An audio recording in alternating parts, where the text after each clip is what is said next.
뉴스의 깊이를 더하는 시간, 뉴스 더하기 김현수입니다.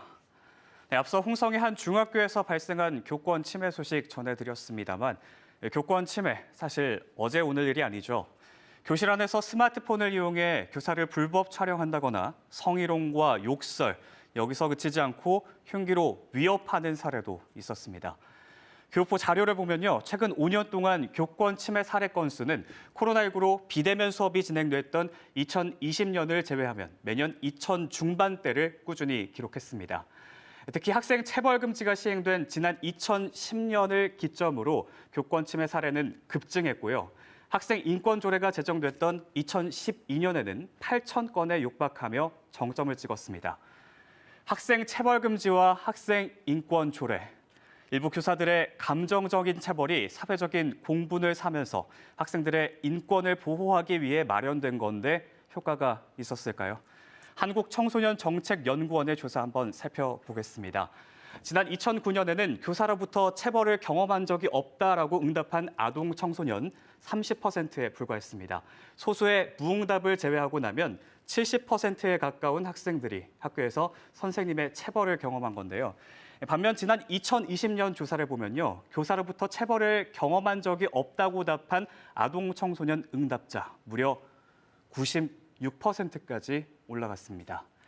이뿐만 아니라 응답 아동 청소년의 83.7%는 우리나라에서 인권을 존중받고 있다라고 느낀다고 했습니다. 이 자료들을 살펴봤을 때는요, 학생 체벌 금지와 인권 조례의 효과가 없었던 것 같진 않습니다. 그렇다면 반대로 교사들이 경험하고 있는 교권 침해는 어느 정도일까요? 한국교원단체 총연합회가 지난달 전국 교원들을 상대로 조사한 관련 조사를 했습니다. 이 조사에 참여한 교사 중 61%는 하루에 한 번 이상 학생들의 욕설이나 수업 방해와 같은 문제 행동을 경험한다라고 답했습니다. 더 심각한 건요, 이게 교권 침해로 그치지 않고 학생들의 학습권 침해로까지 이어진다는 건데 무려 95%의 교사들이 학생들의 문제 행동으로 학습권 침해가 심각하다라고 답했습니다.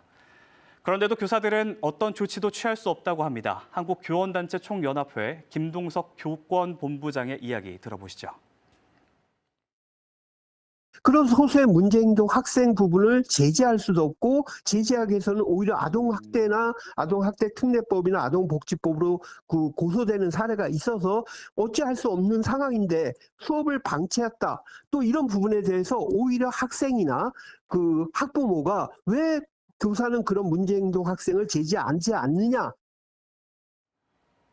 네, 이번 홍성의 한 중학교 사례만 보더라도 교사를 희롱하는 학생들 뒤로 고개를 숙이고 침묵을 지키는 학생들 모습이 보입니다.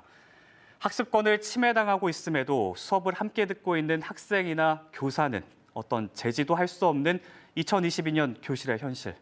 학생 인권과 교권이 함께 지켜질 수 있는 대책은 없는 걸까요? 지금까지 뉴스 더하기였습니다.